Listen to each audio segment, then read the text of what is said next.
In this video, we will hear a conversation between a customer and a cashier at a grocery store. Listen carefully, then we will go through some vocabulary and answer a few questions. The answers will be given at the end. Hi. I'd like a loaf of bread, a carton of milk, and a dozen eggs. Sure. Anything else? No, that's all.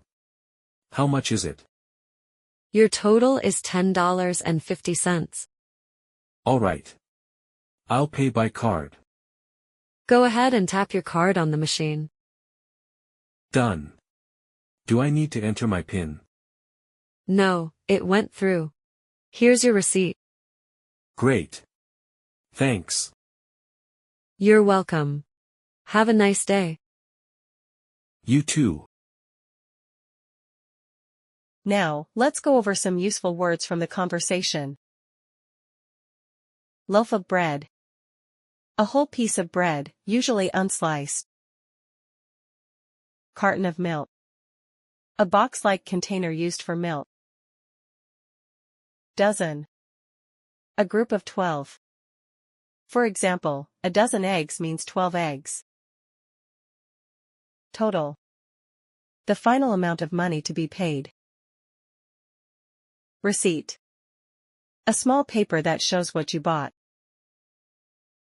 Tap your card. To place your card on the payment machine for contactless payment. PIN.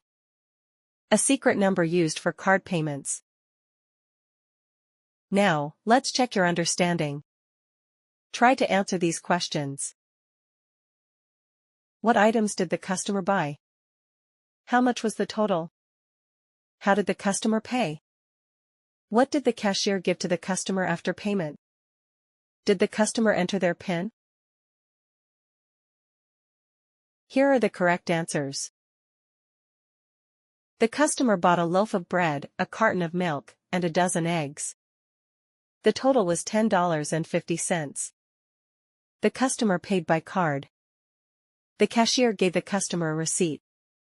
No, the customer did not enter their PIN. That's the end of this listening practice. Keep practicing to improve your English skills. See you in the next lesson.